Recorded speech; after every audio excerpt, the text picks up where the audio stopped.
What up, guys? Welcome to the Son of Wonder. Transformers Rise of the Beast has dropped in theaters, and I have seen it, so let's conversationalize. Hello, everyone. So, Transformers Rise of the Beast, I think I will give it a thumbs up overall.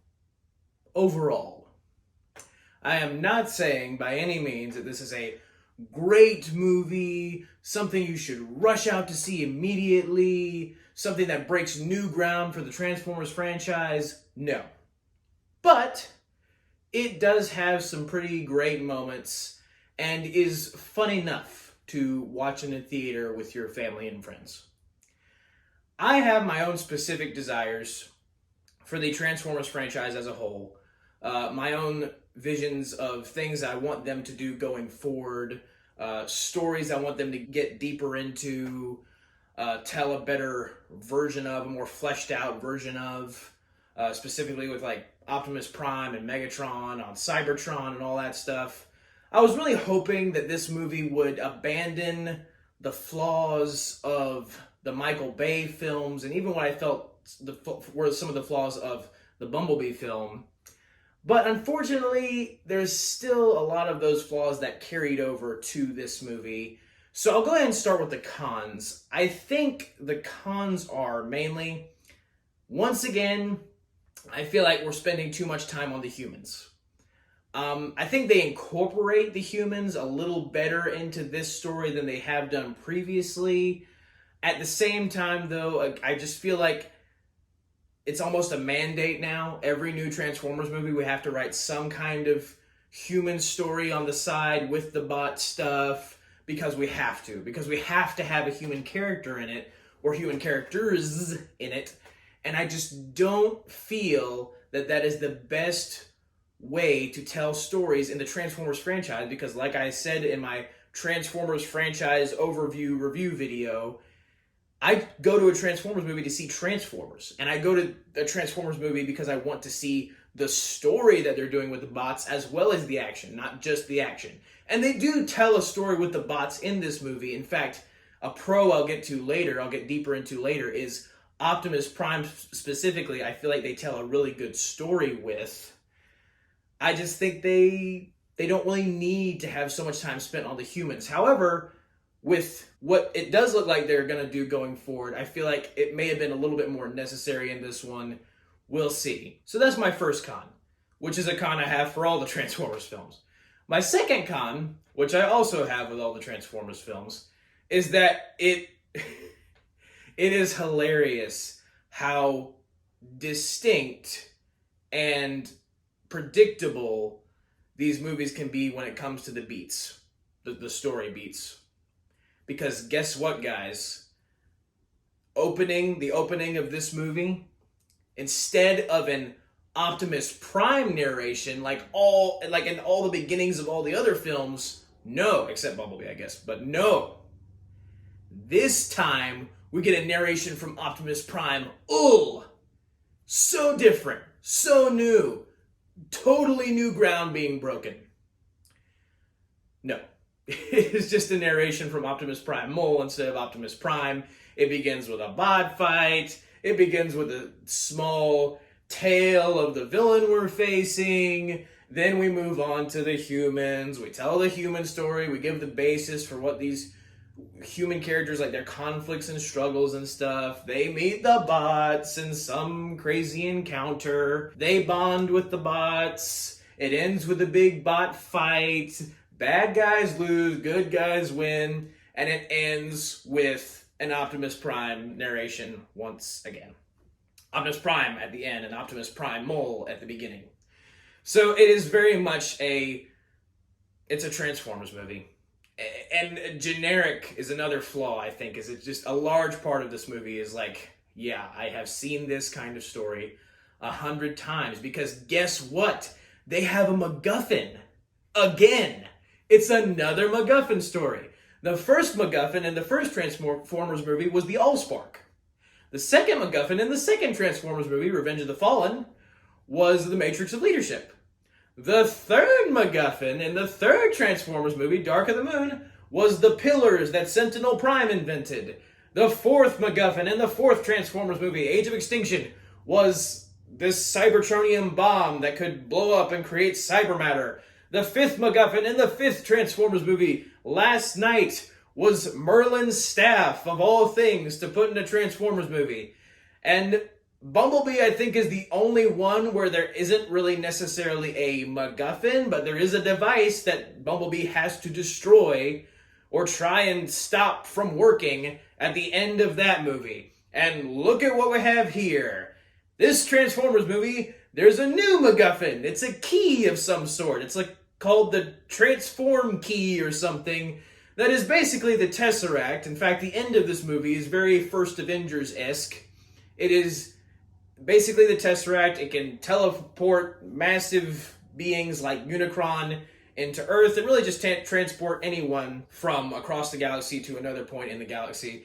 And the Autobots desire this key to get back to Cybertron. And apparently Earth was only a pit stop when they left Cybertron in Bumblebee. And I suppose my next con would be the villains do not get fleshed out enough. I think the movie needed to be longer in order to give Unicron and Scourge some more characterization.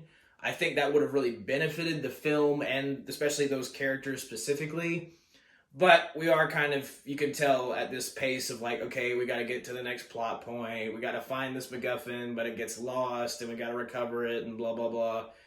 They're more focused on that than really fleshing out the bad guys. And the Autobots and Maximals, like the animal Autobots, I guess you would call them, Optimus Primal, Cheetor, Air Razor, Rhinox, I believe, is the Rhino one. Some of the Maximals get fleshed out a bit, but none of them get fleshed out a ton. Optimus does get pretty fleshed out, though, and that is what I appreciated about this movie. And the last con on here is I feel like the human characters, their stories are fine. The characters themselves are fine. They're just not as charismatic as you probably would want them to be as the stars of a robot battle film. They're the protagonists. They have some quips here and there. There's some moments where you feel for them, but they're not anything above average, is basically what I'm saying. And if we're being honest, human characters have never been the strong suit of the Transformers franchise because they never really needed to be there in the first place. It's about the Transformers, not the humans. But now I'm going to my pros, and there definitely are some. So I will say the first half of this movie, I wasn't enjoying all that much. Then I got to the second half and a bunch of payoff happened for what was set up in the first half. And I was like, yes, I like that. I enjoy that. I love payoff. And they paid off some stuff really, really well. There's an Autobot character, Mirage, in this movie. And I would say he's probably the most heavily featured Autobot other than Optimus.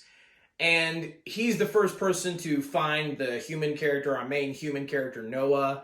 And he and Mirage are the, human and Autobot that, bond the most. The same way Haley Steinfeld and Bumblebee were kind of a duo that bonded in the Bumblebee movie, and then Shia LaBeouf and Bumblebee bonded in the first 3 Transformers films. That sort of relationship. And I liked Mirage as a character. I thought he was a funny Autobot, and I liked that they gave him a lot of personality, and he didn't just feel like a crazy, cool alien robot. He actually felt like a character, like an actual person, but an alien robot.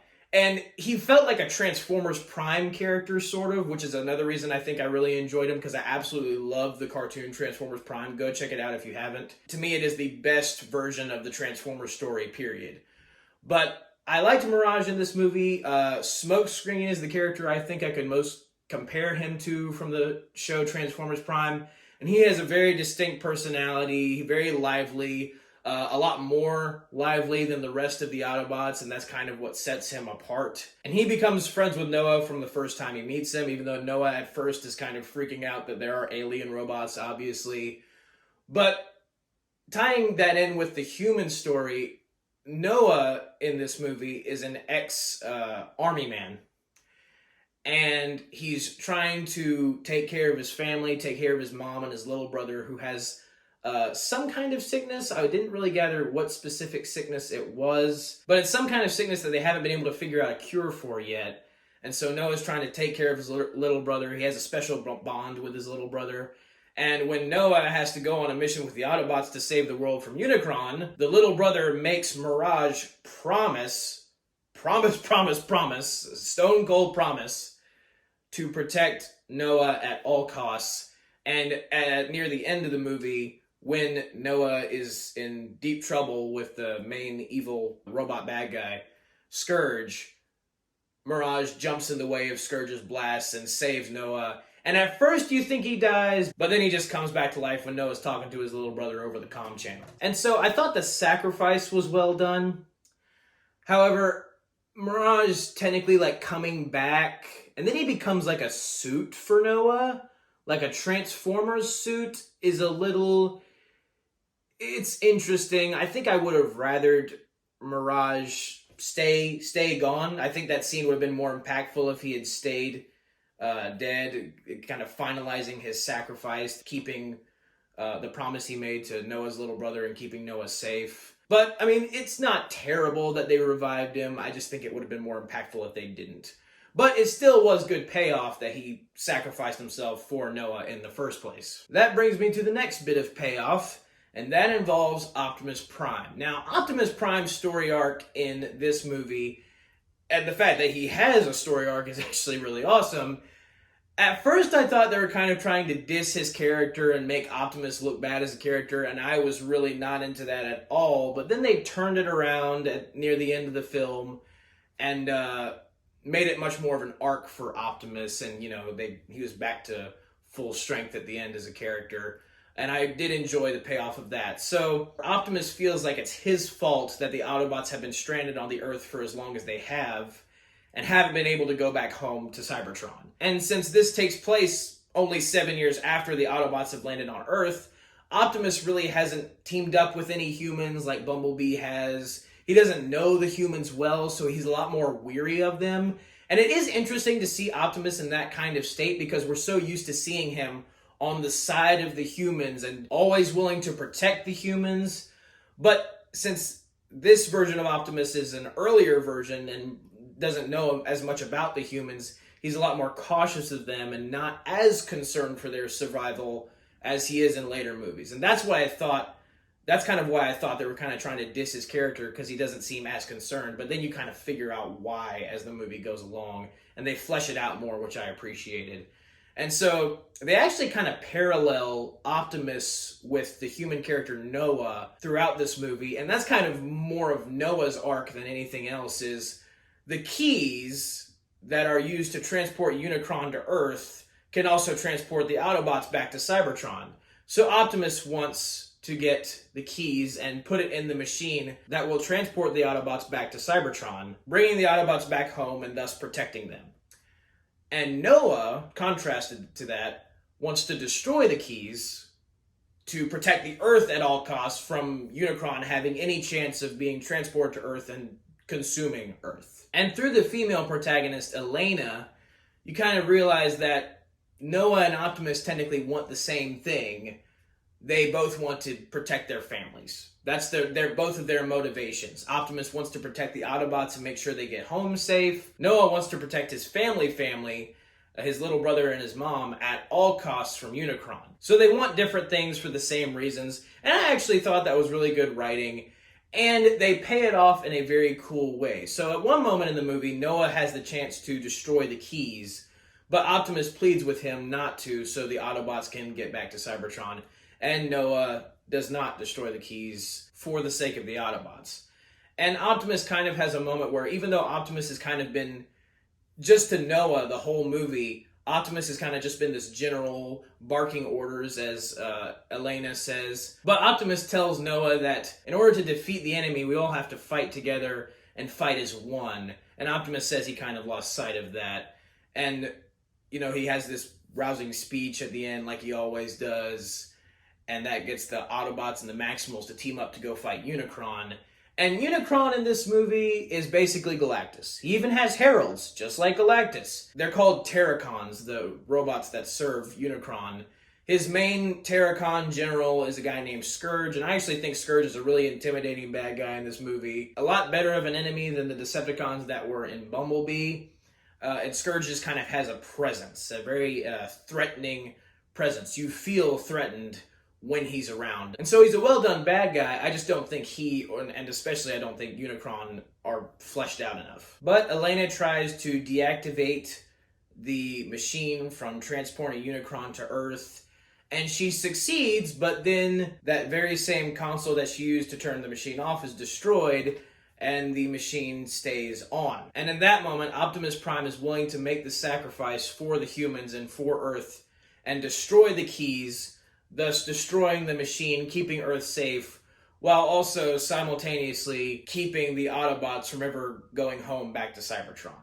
So that was a really noble sacrifice and a great payoff for the arc that they had established for Optimus, wanting to keep his own Autobots safe, not caring as much about the human safety, and then finally realizing that the humans are worth saving and are a valuable ally, and thus being willing to make the sacrifice for them. So that was a really cool arc for Optimus, and it put him in a place that we haven't seen before. So I think, after seeing the story play out as a whole, I do like what they did with Optimus in this movie. And as always, just like in most of the other Transformers films, Optimus is scorned by the bad guy in some way, and at the end, just beats the living daylights out of the bad guy, destroying them as retribution.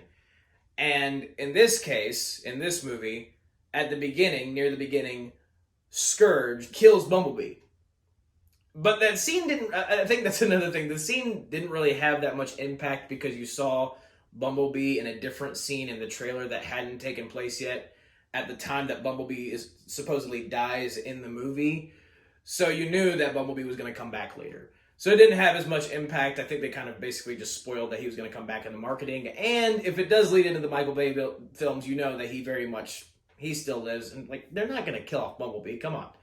And so Bumblebee supposedly dies. Optimus is ticked. And one of the shticks that this Scourge guy has is he'll take the metal symbol off of the bots he's destroyed. So he took one off this other gorilla, Maximal, that he destroyed at the beginning of the movie, and kind of put it on his shoulder as these trophies, basically. And he took this one off B, and throughout the entire rest of the movie, Optimus is absolutely ticked off after that happens and wants nothing but to absolutely destroy Scourge.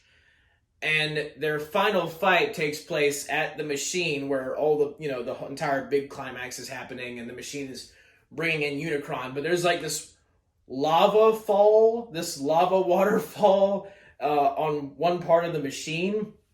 And Optimus, finally overpowering this dude, shoves Scourge's face in the lava, turns him around, cuts both his arms off with his sword, stabs him in the face, and then uses his sword to simultaneously rip Scourge's head and spine out of his robot body. Same move he did with Megatron at the end of Transformers Dark of the Moon. And when they let Optimus go absolutely nuts and absolutely annihilate a bad guy without remorse, I love it. And they let him have that moment in this movie. I was so wanting. There was a few moments where I thought that they were going to have Noah in the Mirage Iron Man suit destroy Scourge. I thought at one moment that they might have Optimus Primal destroy Scourge, and I was like, no, the entire time Optimus has been saying, I'm going to destroy you. You are going to die by my hand. And Optimus annihilates this dude. It was a great, awesome final move. And then Optimus gets back Bumblebee's Autobot symbol and gives it back to Bumblebee after, of course, Bumblebee is revived. And this happens right before the machine blows up when Optimus destroys the keys. And Optimus was actually willing to sacrifice his own life, and not just the fact that they couldn't get back to Cybertron, sacrifice his own life for Earth. And then Noah ends up in the Mirage suit, pulling Optimus back in, saving Optimus's life, with the help of Optimus Primal eventually, from being sucked into the destruction of the machine, because it's pulling Optimus in. And I also thought that was a good character moment for Noah, him pulling Optimus in, saving him, and saying, all as one, and then Primal coming in and saving Optimus and saying all as one they fight together. I think that was a cool way of doing that message of, fighting together. That was pretty neat. So that was a great moment. Also, talking about some of the other characters, Optimus Primal,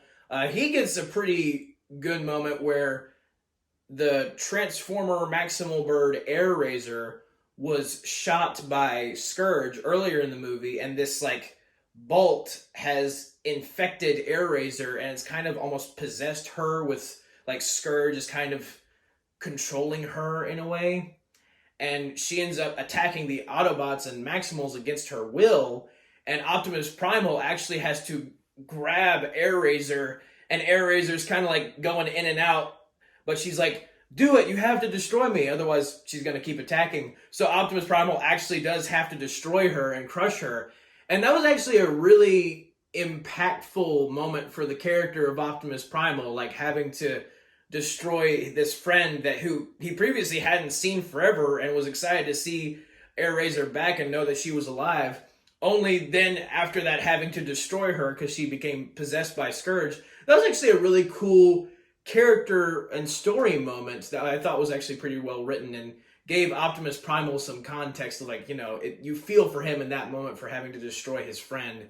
So I did like that they were giving him some more characterization, and the bots as a whole, more moments than they usually have in these movies where you see the bots have to react to doing hard things and making hard choices. I did really appreciate that. So my wish is being a little bit more fulfilled in seeing more of the bots and how they react to stuff and them as characters as a whole. So that's good. One Autobot, though, that they absolutely butchered as a character, and I am so mad at them for this, is Wheeljack. If you don't know, Wheeljack is also featured in Transformers Prime. And in that show, he is an absolute bad butt. He is awesome. He's basically like a samurai warrior. He's part of the wrecking crew. He's got 2 katanas, giant metal katanas, and he has almost this slick radio voice. He's one of the coolest characters. And in this movie, they go to Peru and they see a bus driving up, this van, not a bus, but a van, this very rundown looking van, and Mirage says that that's Wheeljack, and I was like, wait, what? And then he transforms, and he's got glasses, and he's very mild-mannered, with a Spanish accent. It's just a complete overhaul of his character that makes him 10 times more of a wimp in relevance to how cool he was in Transformers Prime. And I hate it when they do that. I hate it when they take a character that is already awesome as they are, or has already had an awesome iteration, and do the mortal opposite of it, where they make him just a much less cool, wimpier version. I absolutely hate that. And I was super excited to see Wheeljack in this movie because I already knew he was going to be in it. And then he shows up and it's oh. So I guess that's the Wheeljack in this movie. Got it. Ugh. That was terrible. But in talking more about our human characters, I did like the dynamic that Noah had with his family. I liked that it was finally different than awkward family situation, owns a dog, college kid, or high school kid, I guess. I did like that it was finally different than that. This guy, Noah, is an ex-army man, so he's got some grit to him. His relationship with his little brother and how the sickness affects that relationship and kind of puts more of a desire for Noah to take care of his little brother. And, Noah just has this innate desire, obviously, to take care of his family as a whole, and he wants to be there for him. He wants to be a good big brother. I liked that dynamic a lot, and I appreciated that it was different than what we've seen before. Elena, I feel like there's some characterization there. It's just not fleshed out enough. She knows a ton about archaeology, and she works at this museum, which is basically how the whole plot of the movie gets started in the first place. And you learn that apparently her dad was a really smart dude who loved her a lot, and she wanted to go on this adventure because she knew that would make her dad proud. So I feel like if they kind of flesh that out a little bit more, she would be a more interesting character, but they don't give her enough time as a character to flesh her out, to make her more interesting. She does, because of her knowledge of archaeology, she does help out with finding different clues that lead to the next MacGuffin item, and she's also perceptive and pays attention to the bots and their relationships, and that's why she's able to tell the parallel between Noah and Optimus and stuff like that. So, also the way Bumblebee gets revived is pretty cool. The machine that is trying to bring Unicron to Earth ends up igniting a bunch of these energon reserves, and Bumblebee happens to end up laying on an energon reserve, and that kind of powers his spark back up or something. They don't really explain it very well. It's just kind of like, oh, he's laying on this rock that has energon in it, so he's alive now, because you don't really see him wake up. It's just kind of, you see the energon glow on the rock that he's laying on, and so you're like, okay, so obviously he's going to come back. But then he ends up being brought in by one of these Transformers planes that they have now. The plane is named Stratosphere, so he's like a Scottish plane. I kind of wish we got more of him, because he was kind of a fun character, a fun idea for a character. But he brings Bumblebee in. Bumblebee jumps out of the plane and saves the day, blasts a bunch of Decepticons. They're called Terracons. Whatever. It might as well be Decepticons. Blasts a bunch of Terracons, all while Mama Said Knock You Out by LL Cool J is playing as he's doing all these awesome things. So that was a pretty cool way to bring B back, and does make you want to cheer in theater. Final thing is actually, you really could have added this in as a post-credit scene, but they just let this be the end of the movie, which I actually think I like better. Final thing is a tease for what is to come later. Now, I already had heard rumors about this, but they were rumors. I wasn't sure if they were going to be true. It's confirmed now. At the end of the movie, Noah, earlier he was trying to get a job, but he couldn't, and that's kind of what ends up bringing him along in the Autobot adventure in the first place, is he tries to steal a car, and it turns out to be Mirage.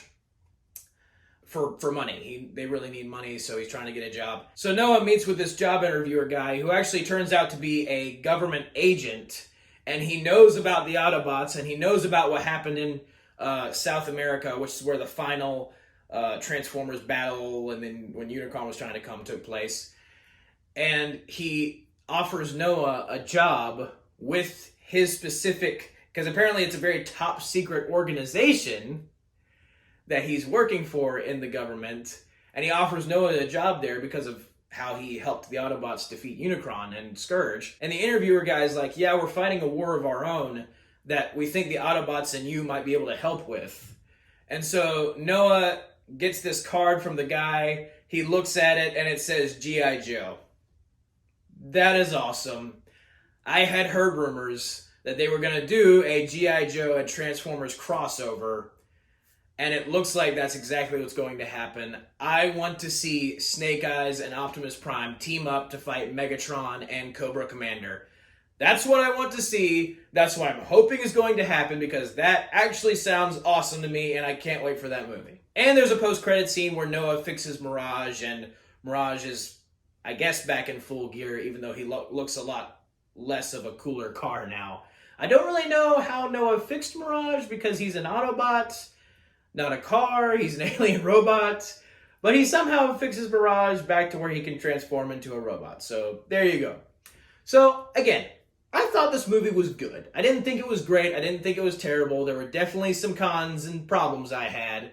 It was generic for sure, but it had just enough good payoff moments and good story moments to make me give this one a thumbs up. So thank you guys for watching. Have a very blessed day. May the Lord be with you. May the Force be with you. Goodbye. Not a wrap. I was doing an Optimus Prime voice if you couldn't tell.